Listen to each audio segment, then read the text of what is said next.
Alors, nous voici maintenant pour les troisièmes dans un exercice de type brevet, puisqu'il s'agit, il me semble, du dernier exercice ou un des derniers exercices du brevet de l'an passé.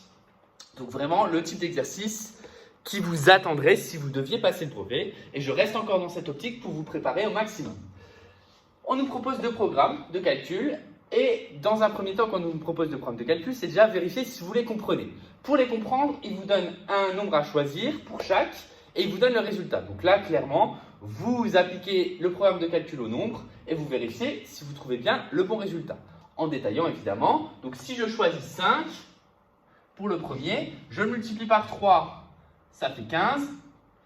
J'ajoute 1, ça fait 16.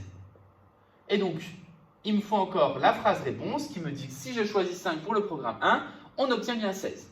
Pour le programme 2, je choisis un nombre et ce nombre, je vais lui en appliquer deux opérations. Donc si je choisis 5, d'un côté je vais lui ajouter 2, ça va donner 7. D'un autre côté, je vais lui soustraire 1, ça va donner 4. Et je vais du coup devoir multiplier les deux résultats ensemble. Donc 7 fois 4 ici, ça fait 28.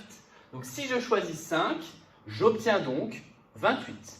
Donc ainsi, les deux vérifications sont donc faites.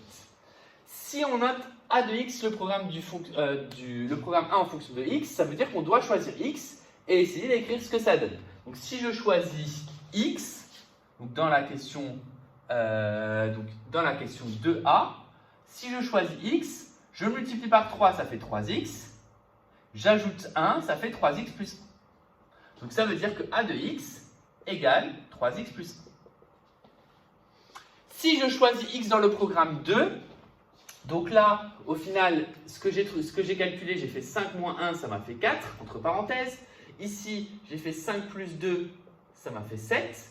Donc si j'avais choisi x, pour vous justifier pourquoi c'est x moins 1 facteur de x plus 2, le x moins 1 est ici, entre parenthèses, puisqu'il est prioritaire. Le x plus 2 est ici. Et donc, du coup, le fait de multiplier les deux ensemble, ça fait bien x moins 1 fois x plus 2. Et donc, du coup, d'où la fonction b de x qui vaut x moins 1 fois x plus 2. Déterminer le nombre que l'on doit choisir pour obtenir 0 pour le programme 1. Pour obtenir 0, il suffit de remonter le programme, certes, mais cela revient aussi à résoudre 3x plus 1 égale 0. 3x plus 1 égale 0, j'espère que tout le monde sait le résoudre. Je commence par soustraire 1, ça fait 3x plus 1 moins 1 égale 0 moins 1, c'est-à-dire 3x égale moins 1. Ensuite, pour enlever le fois 3, je divise par 3 des deux côtés, ça fait donc x égale moins 1 tiers. Et attention, on n'attendait surtout pas moins 0,333. Donc les valeurs ici qui sont attendues pour trouver une réponse exacte, c'est une valeur exacte et non pas une valeur approchée. Donc c'est bien moins 1 tiers. Il faut choisir moins 1 tiers pour obtenir 0. Développer et réduire l'expression x moins 1 fois x plus 2. Donc là, on vous demandait du coup de calculer x moins 1 fois x plus 2.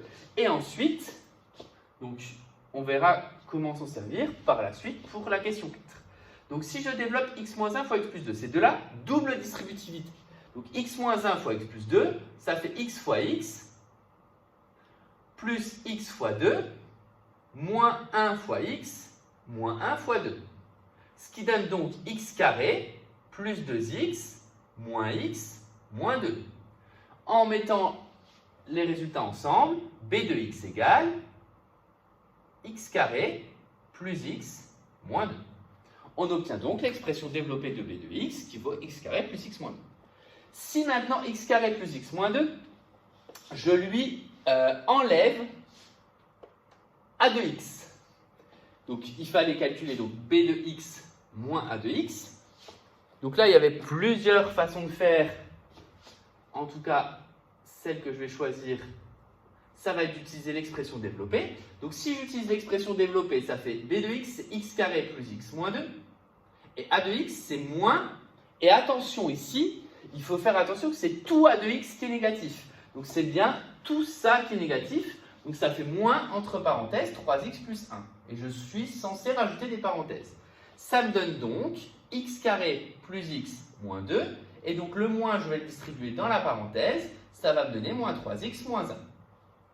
Ainsi, j'obtiens x carré plus x moins 3x, ça fait moins 2x. moins 2 moins 1 moins 3. Cette expression-là, en gros, vous n'êtes pas encore capable, mais ce qu'on vous demande, c'est de la factoriser, puisqu'on vous donne le résultat. L'expression factorisée de cette expression-là, c'est x carré moins 2x moins 3. Si je factorise, je trouve x plus 1 facteur de x moins 3. Pour vérifier une factorisation, il faut redévelopper le résultat. C'est pour ça qu'ici, c'est entre guillemets de la factorisation cachée parce que vous n'en êtes pas capable. On ne peut pas vous demander de factoriser ça parce qu'il n'y a pas de facteur commun. Et on ne peut pas vous demander de factoriser cette expression parce que ce n'est pas une identité remarquable. Ce qui signifie que pour factoriser cette expression et montrer qu'elle est égale à x plus 1 fois x moins 3, on doit développer x plus 1 facteur de x moins 3. Donc je vais développer, si les résultats coïncident, ça veut dire que les deux expressions sont égales. Donc je vous rappelle, ça on l'a vu dans la partie développement, que pour montrer que deux calculs sont égaux, je calcule la partie gauche, je vois ce que ça donne, je calcule la partie droite, je vois ce que ça donne. Si les deux coïncident, ça veut dire qu'elles sont égales. Si à un moment donné j'ai un doute, je peux prendre un exemple pour montrer qu'elles ne coïncident pas. Et là, je vous demande de relire le chapitre sur le développement, le tout dernier paragraphe. On a fait ce type d'exercice. Ici, c'est de nouveau de la double distributivité. Ça fait donc x fois x. Je vais la faire peut-être en dessous. Donc x fois x plus x fois moins 3 plus 1 fois x plus 1 fois moins 3. Ça donne donc x carré moins 3x plus x moins 3. Ça donne donc x carré moins 2x, parce que moins 3x plus x, ça fait moins 2x, moins 3. Et on retrouve bien exactement le même résultat, d'où la conclusion b de x moins a de x égale x plus 1 facteur de x moins 3. Et maintenant, tout l'objectif de la factorisation, c'est quoi? C'est de résoudre une équation nulle. Si cette équation est nulle, ça revient à dire que b de x moins a de x vaut 0. Et donc, si cette équation est nulle, ça revient à dire que b de x est égal à a de x. Parce que deux nombres dont la différence vaut 0 signifie que ces deux nombres sont égaux. D'accord? On a bien 4 qui est égal à 2 plus 2. Si je fais 4 moins 2, entre parenthèses, plus 2, j'obtiens bien 0. Donc, deux nombres dont la différence est identique signifie que ces deux quantités sont égales. Donc, ici, si je dois résoudre, et là, c'était vraiment une des questions les plus difficiles de ce sujet, c'est qu'on de vous demander quel nombre doit-on choisir au départ pour que le programme 1 et le programme 2 donnent le même résultat. Programme 1 égale programme 2 signifie a de x égale b de x. Mais a de x égale b de x, ça signifie que b de x moins a de x vaut 0. Mais b de x moins a de x qui vaut 0, d'après la question 4a, ça veut dire que x plus 1 facteur de x moins 3 égale 0. Et qu'est-ce qu'on reconnaît ici? Une équation produit nul. C'est-à-dire qu'on doit résoudre un produit de facteurs est nul si et seulement si au moins un des facteurs est nul, ce qui signifie x plus 1 égale 0 ou x moins 3 égale 0. Ce qui signifie x égale moins 1 ou x égale 3. On obtient donc, et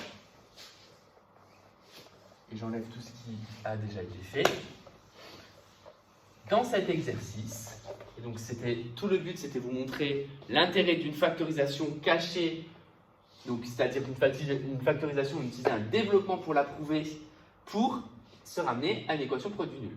À l'endroit où je mets l'astérix ici, ça signifie que vous devez noter la propriété. Un produit de facteur est nul, c'est seulement si au moins un des facteurs est nul. Comment j'ai résolu x plus 1 égale 0, j'enlève 1 de chaque côté, ça fait x égale moins 1. Là, je rajoute 3, ça veut dire x égale 3. Et donc, du coup, phrase-réponse, pour que a de x soit égal à b de x, il suffit de choisir x égale moins 1 ou x égale 3. Et évidemment, après, vous pouvez faire l'étape de vérification.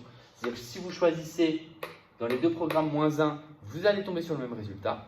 Si vous choisissez dans les deux programmes 3, vous allez trouver le même résultat également. Voilà ce qui termine du coup cet exercice type brevet sur la factorisation. On va encore voir des programmes de calcul qui vont être un petit peu plus compliqués et qui vont mener à de la vraie factorisation, en tout cas de la factorisation qui est limite seconde, pour encore s'entraîner. Et ensuite, on va pouvoir attaquer, et là je vais vous demander en tout cas je ne vous l'ai pas encore redit, sur le NT, mais c'est déjà mis, le cours sur les statistiques.